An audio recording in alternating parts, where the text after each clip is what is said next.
myself again. But it's the only way you're ever gonna learn. You look back and it's all in the past. I'm dwelling on the thoughts I cannot say to you. If I don't say them. Well, hello lads and lasses. Welcome to NUFC Matters. It's the start of the new weekend. And apologies for being late. Sometimes me, Steve and Mitch just have to have a little bit of a natter before we come on air. Because believe it or not, we have got lives. And we don't get an opportunity to catch up very often. But as always, 2 hours of NUFC Matters to start your weekend, despite there being no game. No Keith Patterson tonight, unfortunately. He is on the road and won't be joining us. Joe should be joining us at some point. He is doing a little bit of overtime at work. But there's sometimes just something nice about the three of us being together, lads, isn't it? Because this is how it all started back in the day, Mitch. Hi, absolutely. Instagram Live and all that, innit? You know, that's where we all began. And so, yeah, exactly. Bring it on. Exactly. I want to start by saying best wishes to Frankie Story, who gets married on Sunday. Lads, can you wish him all the best? He's a regular viewer, and Alan on Twitter contacted us to ask us to put that out there. Definitely. Aye. Congratulations, Frankie. All the best for Sunday to you and your lovely bride-to-be. I'm sure you'll have a great time. So, yeah, bring it on, mate. Well done. Yeah. Aye, and fantastic timing with the wedding as well. Yeah, no game. No matches. Aye. Man after my own heart. Love it. Fantastic. Okay, as always, plenty to talk about. And I think we knew that this one would be on the agenda, really because we predicted it. I'm sure. Again, Steve Hasty with his mystic ball out. And there was just a collective sigh in the NUFC Matters WhatsApp chat, wasn't there, when we went, wow, again, that's just another one, Steve, you've got right. Yeah. Well, it was so obvious. It was blatantly obvious to me because I've always believed that they try to play football fans for fools. And when they brought out the review and Tracy Crouch was so confident, and you thought, you know what, they're playing with. They've got the fiddle out, they're playing with, and sure enough, that's what they've done. The review's kicked into touch under the excuse of a new Prime Minister. It was going to be kicked into touch anyway by the previous Prime Minister because they're all cut from the same cloth.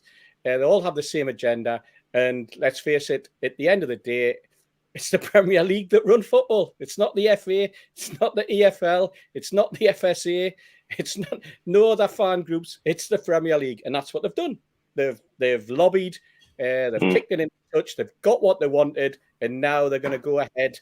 You just have to look at the things, and I'm sure we'll talk about it. The little things that are now drip feeding out of the Premier League and the Premier League meetings, and what they're planning and what they're hoping to do. And you can probably second guess what's going to be on the agenda in the forthcoming week. The Americanization of soccer, as they're going to call it. Where the Champions League's heading. It'll head to Europe. It'll head from Europe, and there'll be games played in the USA at some point in time. You can guarantee they'll follow the NFL route, and there'll be key games played.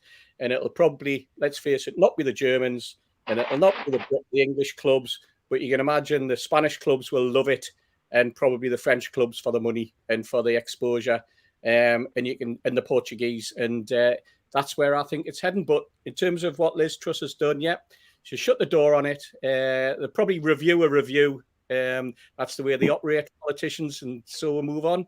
But c'est la vie. C'est la vie, Mitch. But we predicted it on NUFC Matters. Absolutely. And when you hear a government who are very quick to change the way they want football banning orders to work, to basically blame football fans for every single problem in society, from drugs to violence to other things. And then on the other hand, they're saying, yeah, come, we'll listen to you and we'll hear all your problems. We'll get you involved in making a big review of the game. Right. It was never going to happen. It was at best lip service. It ticked a few boxes at a time when the struggling government needed a few votes. And it served its purpose and became, I think if you go back to the shows when we were all talking about it, when it was first come out. And it was always along the lines of, yeah, it's a great idea, but, and we knew it was always going to be kicked into touch. Yeah, It's the way it was. Is it a coincidence, Mitch, that earlier on this morning, before they made their announcement, they put out a nice little press story about the number of people who've been arrested at football matches? Yes. They put the league table up, in the straight away it was these horrible English football fans. Like you cannot trust the football fan. Mm. That's what it was implying, and it's got where did the fan-led review come from? It was led by the fans, those fans that we probably can't trust anymore because there's so many of them get arrested at games. It's that sullying dirt, the waters. It's what goes on the periphery and on the edges and where they make us out to be fools. And that's what they've done again. Absolutely stinks. But, hey, this is... I always felt as though there were items within this fan-led review that were disjointed. I always felt as though the fans were led in a certain direction, and the things that were going to be put into place. And I always felt that they needed to be looking in a much deeper way, looking at the game itself, looking at the Premier League. They went on about owners and directors. It was far, far deeper than that. And maybe now there'll be some teeth from fans and they'll start to shout more, and maybe some in the press will start to shout more. They'll realise that the government can't be trusted and start to go after them and start to go after the people in charge of the Football League and the Premier League, and realise how duplicitous these people can be and are. Interesting stuff, but as you say, if you want to get the information first, come to NUFC Matters on a Friday night at 3 Amigos. We're never far from the truth, that's for certain.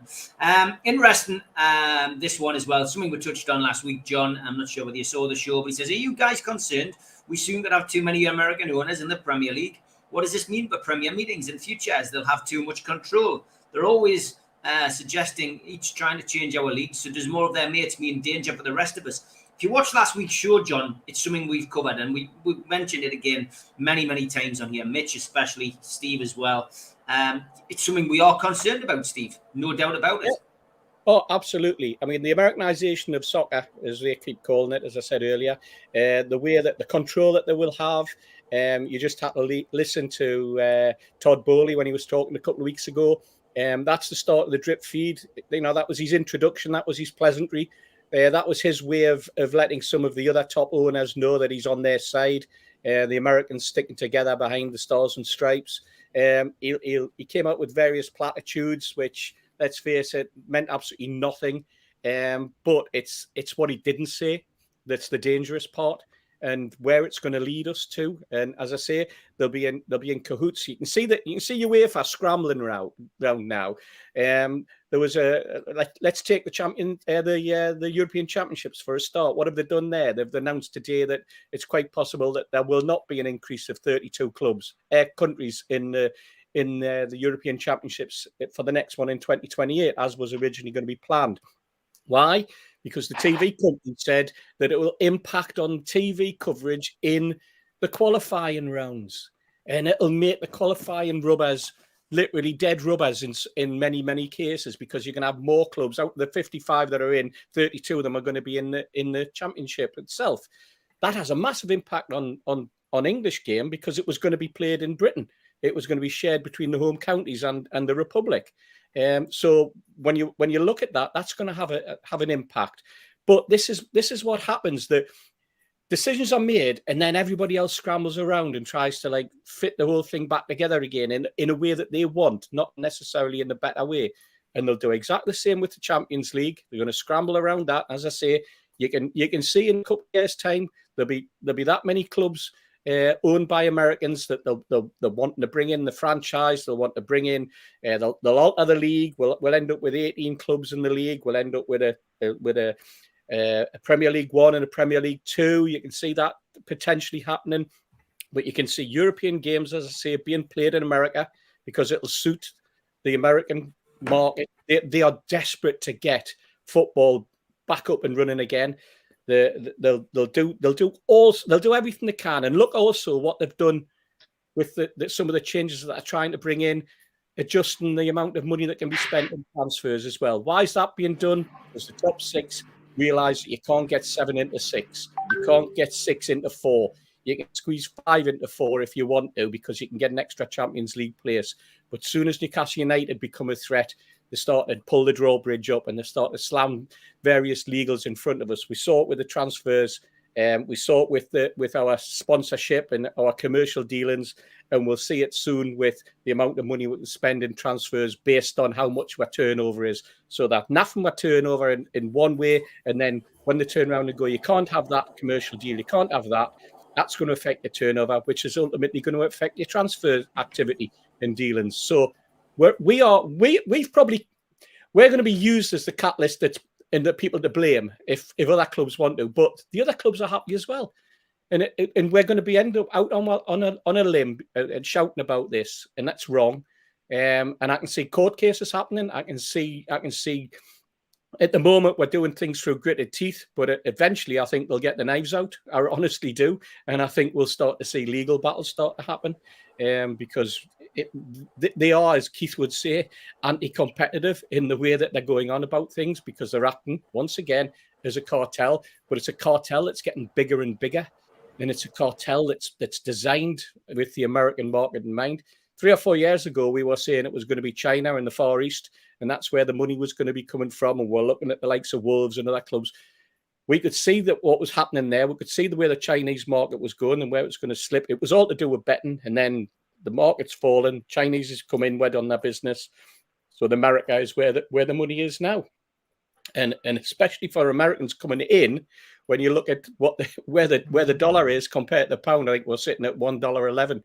To the pound, it's a market made for more and more purchases in the UK, and specifically in England, and this is what's going to happen. It's a UK sport, UK model. Football, when it becomes soccer, franchise model. I will cry, says Roger. Mr. Anderson says, Mitch, is there any positives with American owners in English football? It's interesting. Yes, Steve, talk about exchange rates, because the currency over here is pegged to the dollar. And when I came to Dubai about 10 years ago, it was 7.5 or 8 dirhams to the pound, and it's now 4. Mm-hmm.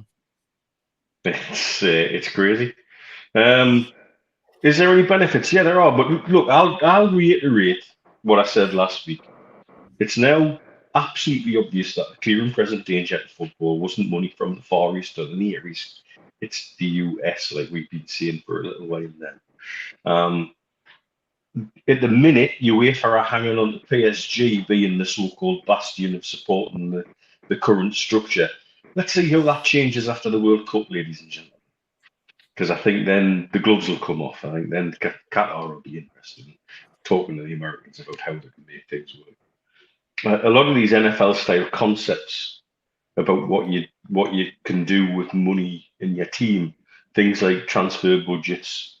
Obviously that's not something from the NFL per se, but wage caps certainly are. We're now hearing wage cap being bandied around, and that's very much a US sport concept. And not all American concepts in sport are bad. They're not. I love American football. Everybody knows that, I think, if you watch this show. And there are some good things to come out. But if you look at the way they're going, all these concepts seem to be piggybacked from the NFL. Let's see what they do with broadcasting rights. Are we going to have a Premier League channel, a bit like NFL Game Pass, where you can pay to watch your team anytime, but you get all the other games all the time as well? There's multiple ways that can be done. There are things that technically could benefit, but the key difference is the only way that works in American sport is there's no promotion, there's no relegation, there's just regional divisions, and then you go from those regional divisions to playoffs and a final. Now, I think if we end up with the Premier League 1 and Premier League 2, they will just be all the Premier League, and you won't be having promotion and relegation between them. It may be divided up geographically. And therefore, the top so many in one league and the top so many in the next league then get into playoffs, and then they have an overall champion, a bit like, again, an American NFL style structure. And because that works then with the broadcasting rates, because in the NFL, the broadcasting money is distributed equally between all teams. There's no favouritism there, but that's because there's no promotion, no relegation, so everybody knows where to stand. They've slowly expanded the NFL, including new franchises and new teams. They could do that easily by plucking teams out of the Football League down the line if they wanted to go to a structure like that with the Premier League. There's loads of different ways how some of that might work well. It would certainly maybe stop us from having 720-mile round trips for away games. But at the same time, all of these things involve fundamental changes in the way football in our country and in most countries work. It's as simple as that.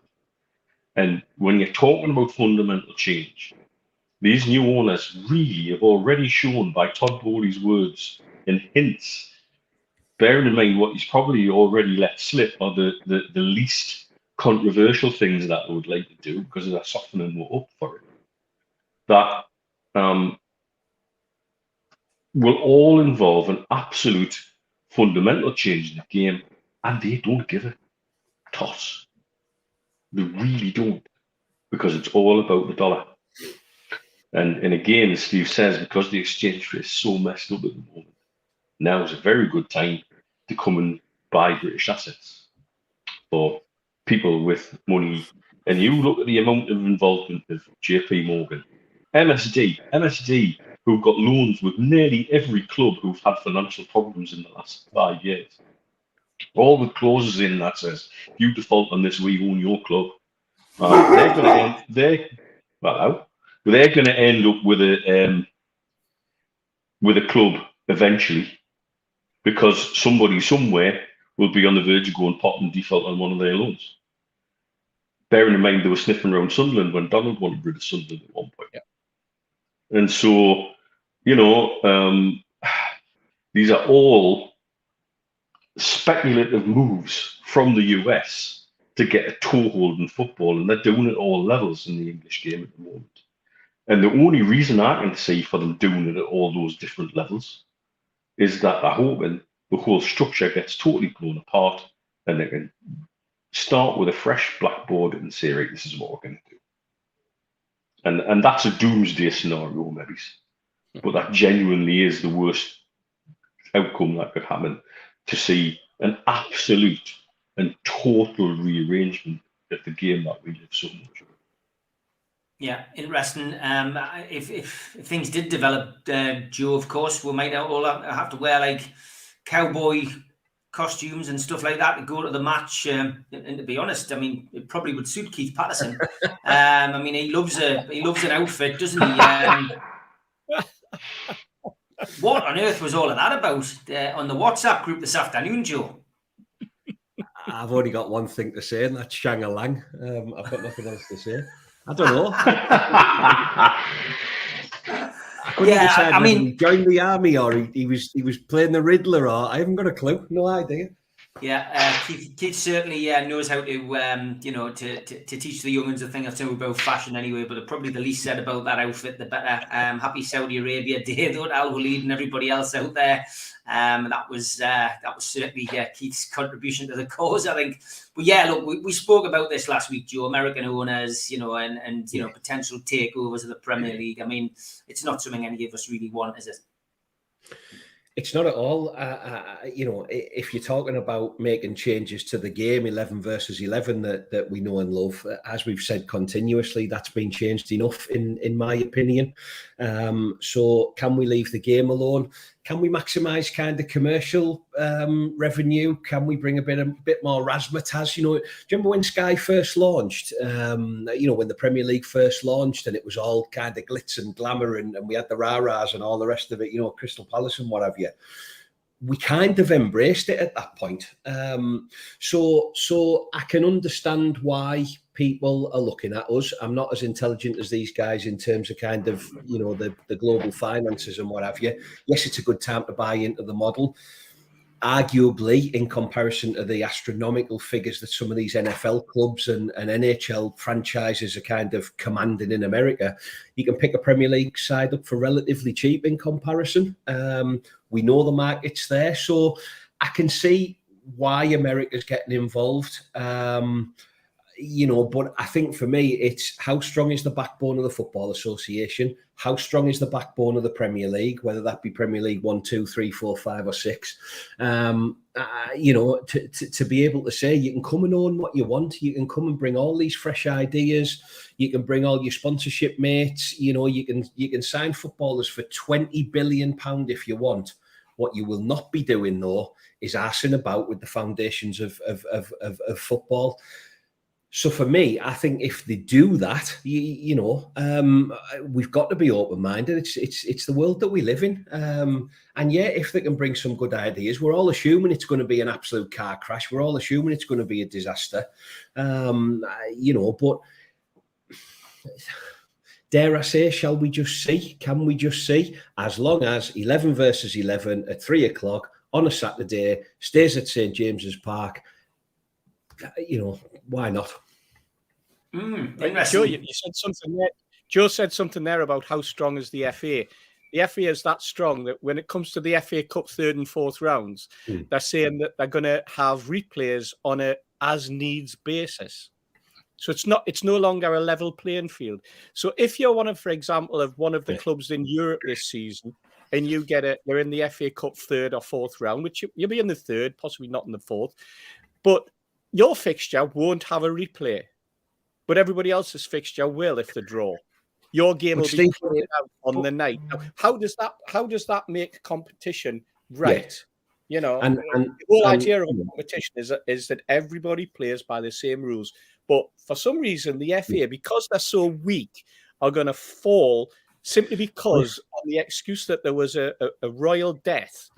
There's one fixture missing that we can now do away with replays in the FA Cup on a needs-to-be basis. Crazy. And it's interesting, isn't it? Because if Newcastle get a really dull 3rd round draw against Southampton, we'll have to go and have a replay on a Tuesday night on the South Coast.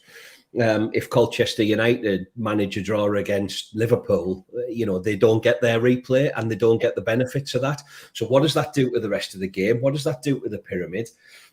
Whether it's local football, whether it's regional football, any semi-professional football out there is absolutely on its arse.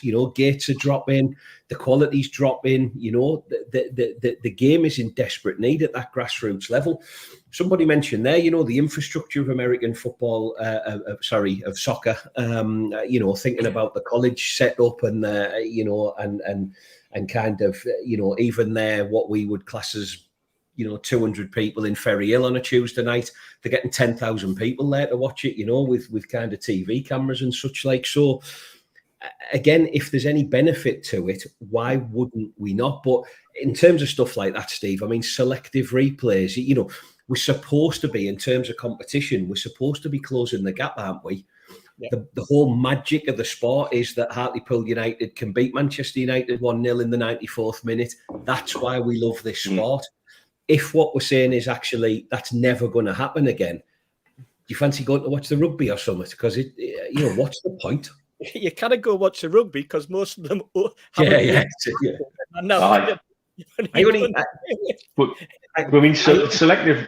replays for me. There's somebody with a good sports law brain ready to jump. Yeah, because that isn't a level playing field for everybody. No. And somebody will miss out. And somebody will miss out and go, how can you have one rule for one and one for another? This competition is rigged. I want compensation and I don't care who I get it off, but it'll either be the FA or it'll be the club who didn't get the replay or who did get the replay. It'll happen. And this is what puzzles me about the administrators of our game. They make decisions that leave them wide open, even just as a layperson with a little bit of knowledge of how the game works and how things work behind the scenes. You look at that and it's the kind of thing that if we got past that as a document, me and Steve would collectively suck air through our teeth and then be on WhatsApp for 2 hours to each other afterwards going, what the actual hell is this? Because we know where that'll eventually go. And it'll end up one day in a courtroom, and it'll end up one day that somebody somewhere picks up compensation for a decision made not on the field of play, not by any officials, and not about the actual way they played, but because some dickhead in the administration level in the football has made a cockamamie decision like that, that skews the level playing field badly. Yeah, and Keith Patterson will have to write another letter. Probably, yes. What about this one, Steve, that Rachel's just chucked into the mix? The EFL are considering moving matches to 1 o'clock to save lightning costs.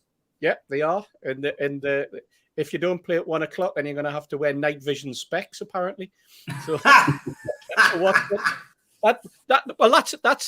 the economy, isn't it? That's where we're heading. And I think anyone, as soon as you saw some of the ridiculously astronomical increases that have been thrown at football clubs, the easiest thing is, well, play at 1 o'clock in the afternoon, then play when it's daylight.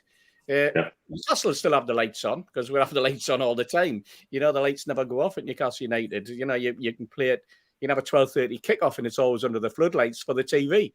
For some reason, I don't know why, but apparently that's the purpose. But this is the economy, and it's going to decimate lower league clubs anyway. Lower league clubs are completely on the floor, and this is just another stab. Stamping on the back of their neck as the lion there, you know. We've spent the thick end of 2 years talking about football finance on this channel, and particularly on the Three Amigos. Yeah. And it's something I think, yes, very much from I'm at that point of view, we've got a pretty keen understanding of how things work. And the way energy bills are going for lower league clubs, that's another nail in somebody's coffin. Yeah. That's another club closer to administration. Mm-hmm. You understand how, let's go to our dear friends down the road, losing £1 million a month in League One. That promotion is very much saved their bacon, but only as long as they make the most of it. Yeah. And now any benefit that they get out of that could equally be taken away by the exponential rise in energy costs for sticking the bloody lights on to play a game of football when it gets dark soon. Yeah. And that is nonsense. But that's also real world economics. Some of these clubs are run on budgets and run in ways that no other business would be allowed to run. And it's why time after time after time, the revenue are the people who look like the bad guys, because time after time, they're the ones who eventually say, pull the trigger, they're going into administration. Yeah. And you know what, realistically, there's so much money owed to the Treasury by football clubs. I'm not surprised they're not going around pulling the trigger more often already. Yeah. The other bit, Mitch, is that as soon as the club suddenly announce 1 o'clock, that's your sang 3 o'clock kickoff gone. And that's when the Premier League will step in and go, oh, now that there's no 3 o'clock kickoffs in the rest of the Football League, we can have TV at 3 o'clock. And we'll have 3 games. And that suits the American market slightly more. Maybe it'll be a 4 o'clock